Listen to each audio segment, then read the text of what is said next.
Yo, selamat datang di channel baru. Sebelum kita mulai, alangkah baiknya Anda mendukung saya dengan cara subscribe channel ini agar saya lebih bersemangat dan tidak putus asa dalam membuat konten. Pada kesempatan kali ini, saya akan melanjutkan alur cerita light novel Teen Star Slam Dataken volume 12 part 10. Tanpa berlama-lama, langsung saja kita mulai.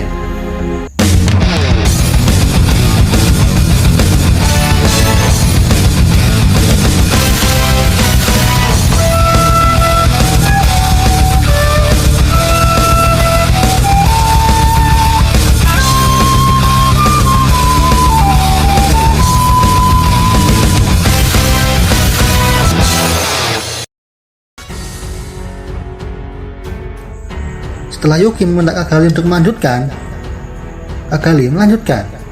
Memang perbedaan jumlah kekuatan sangat besar. Kekaisaran Timur memiliki 1 juta lebih pasukan. Mereka dipersenjatai dengan persenjataan aneh. Dengan itu Raja Iblis Rimuru tidak punya kesempatan untuk melawan Kekaisaran Timur. Namun bagi Kagali ada yang aneh. Hanya dengan 100.000 pasukan, Tempest akan melawan Kekaisaran, walaupun mereka semua pasukan elit. Kagali membandingkan Kekaisaran Timur saat dia masih menjadi Raja Iblis Kajarin. Jadi pada abad-abad yang lalu, mekanisme pertahanan Kastil Kagali yang kokoh dikalahkan Kekaisaran Timur. Dan itu membuat Kagali berpikir, jumlah pasukan Tempest tidak akan berguna melawan Kekaisaran Timur. Sedangkan Yuki tidak sama dengan Kagali. Yuki memiliki pendapat sendiri tentang jumlah pasukan. Yuki meminta informasi lain kepada Kagali. Kagali memberitahu tentang perkembangan teknologi Tempest. Teknologi Tempest meningkat pesat bersama dengan Kekaisaran Timur. Tempest banyak menjual item aneh dan semua item yang dijual sangat berguna. Namun para pedagang mencari di mana tempat produksi mereka tidak menemukan informasi. Sama halnya dengan Magitrain. Tempat produksi masih misteri, bahkan kuil kebebasan tidak ada yang mendapat informasi. Bahkan itu membuat Kagali frustasi. Yuki tertawa. Tempest juga sedang membangun senjata ilmiah. Dengan kata lain, tank dan senjata ilmiah lainnya, Kekaisaran Timur tidak bisa kita jadikan kartu truf. Tidak hanya Kekaisaran Timur yang memiliki senjata dunia lain, Rimurusan sendiri punya ingatan dunia lain. Yuki memiliki pandangan ke depan. Kenyataan Rimuru akan menang itu cukup tinggi. Mendengar itu Vega menggerutu. Ini membosankan sekali. Kita hanya perlu melenyapkan yang menghalangi kita. Melihat semua bawahannya, Yuki frustasi.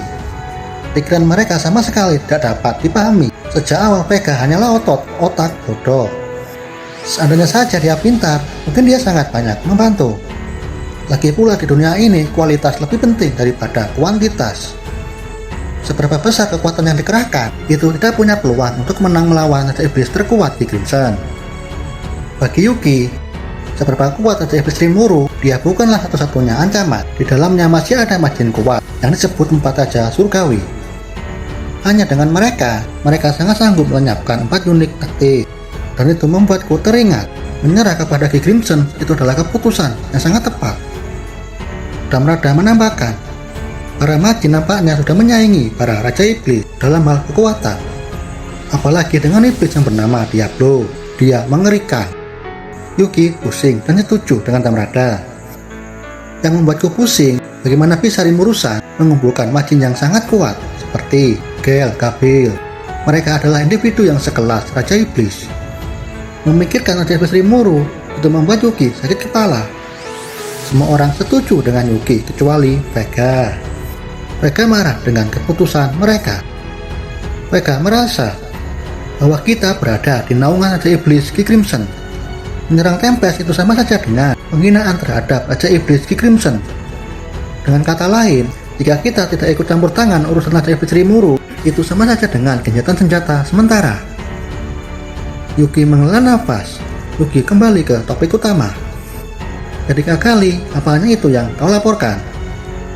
Kagali melanjutkan dengan informasi militer yang terperinci. Namun ada satu hal yang menarik.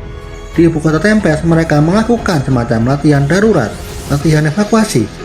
Namun latihan tersebut tidak jelas. Seluruh warga diminta cepat lari ke kota ibu kota Tempest.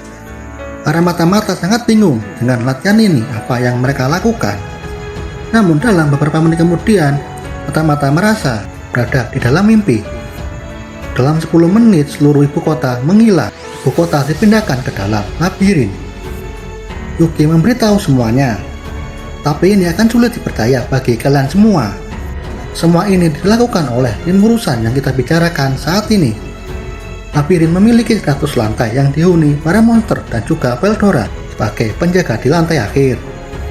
Sontak Damrada terkejut. Benarkah itu? Itu benar sekali, Veldora lah yang memberitahuku sendiri, ucap Yuki. Sontak semua orang terdiam. Yuki yang punya ambisi sangat kuat. Yuki semakin bersemangat tercengang memikirkan rencana yang mengerikan. Melindungi kota dengan cara itu sangat luar biasa. Yuki sangat yakin pasukan Kekaisaran Timur akan terkejut dengan itu. Pastinya pasukan Kekaisaran Timur tidak akan peduli dengan gerbang labirin. Lalu mereka akan diserang dari belakang oleh pasukan Rimurusan. Saat salah satu unit terjadi gesekan, Rimurusan akan melakukan serangan penjepit dengan pasukan Sekutu Barat. Lalu pasukan Tempest yang tersisa dapat melancarkan serangan pelan-pelan tapi pasti. Itu rencana mengerikan untuk menghancurkan pasukan Kekaisaran Timur, seperti yang diharapkan dari seorang Raja Iblis. Semua orang yang memahami kata-kata Yuki, selain mereka tercengang. Mereka semua sangat tahu bahwa Raja Iblis Rimuru bukanlah musuh yang dapat dihadapi dengan cara konvensional. Kesulitan untuk membayangkan permusuhan dengan Raja Iblis Rimuru di masa depan akan mengganggu ambisi Yuki. Karena itu Yuki lebih bersemangat melihat pertempuran antara Tempest dan Kekaisaran Timur. Namun semua orang bersemangat lagi dan tenang setelah mendengar kudeta. Yuki bersemangat akan menghancurkan Kekaisaran Timur ataupun Raja Iblis. Selain itu, Yuki juga sudah memberitahu informasi kepada Gadra, seorang kakek-kakek yang punya dendam terhadap Barat. Begitu Gadra menyadari, Gadra akan mengerti bahwa Raja Iblis Rimuru ancaman bagi Kekaisaran Timur. Jika aku menuntunnya dengan benar, aku akan mengadu domba dengan Raja Iblis Rimuru. Yuki juga berharap Gadra akan mencari informasi tentang labirin. Dengan itu, Damrada berasumsi bahwa Yuki akan melemahkan Kekaisaran Timur dan Tempest. Yuki tidak berniat akan melawan Raja Iblis Rimuru, tapi Yuki akan senang jika ada seseorang yang mau menantang Raja Iblis Rimuru dengan kepercayaannya sendiri. Yuki memberitahu kepada semuanya agar berhati-hati dengan ketiga orang di Kekaisaran Timur. Yang pertama, Gadra. Gadra adalah majin yang mengetahui segala hal tentang cara kerja Kekaisaran Timur. Gadra juga seorang juara yang selamat dari akhir pertempuran melawan Veldora. Kagali bertanya, jadi siapa kedua orang lainnya?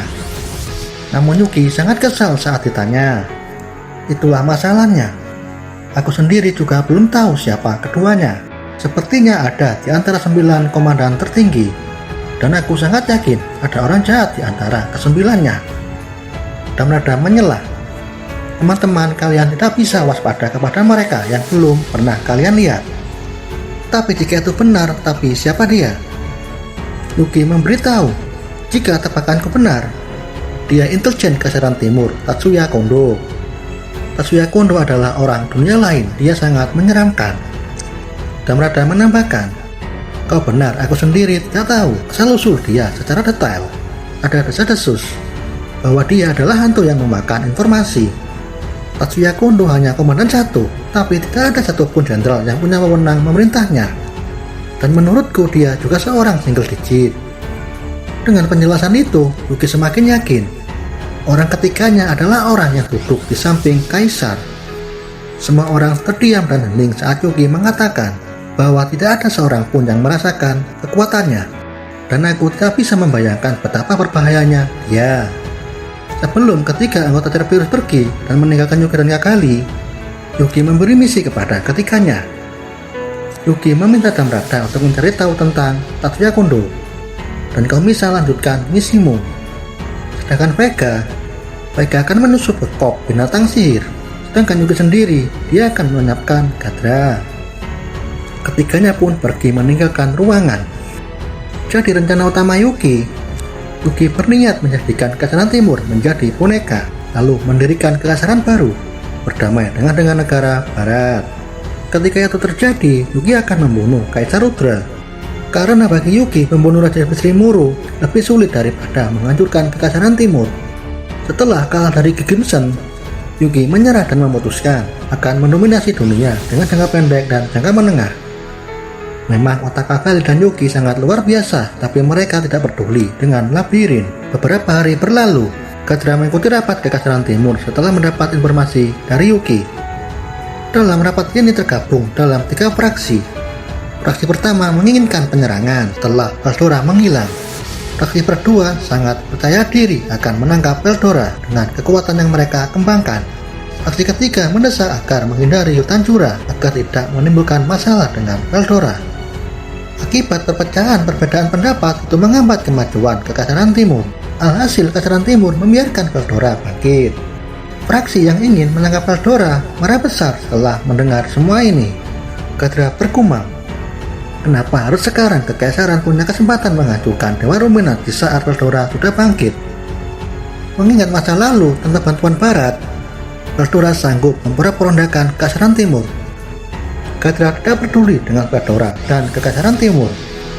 Tujuan Kadra hidup sampai saat ini, Kadra hanya ingin membalas dendam kepada Luminisme Seven Luminary yang telah membunuh teman dekatnya. Walaupun Kadra sudah mendapat kabar bahwa Seven Luminary sudah musnah, Kadra tetap tidak percaya semua itu sebelum melihatnya dengan kepala matanya sendiri. Dalam rapat, Kadra menyampaikan pendapatnya. Lebih baik kita menyerang Barat lebih dahulu, kita abaikan saja Veldora untuk sementara. Mengirim pasukan untuk melawan Raja Iblis dan naga kehancuran sekaligus itu adalah hal bodoh. Jangan pernah berpikir menangkap atau mengendalikan monster yang hidup di luar hukum sihir. Namun gagasan Kadra ditolak oleh Ludra. Bagi Kadra yang harus diperhitungkan adalah agama Luminisme daripada Tempest. Di sisi lain diperlihatkan Yuki yang bersiap menyambut pertemuannya dengan Kadra. Dan kita lanjut di video selanjutnya. Terima kasih sudah menonton.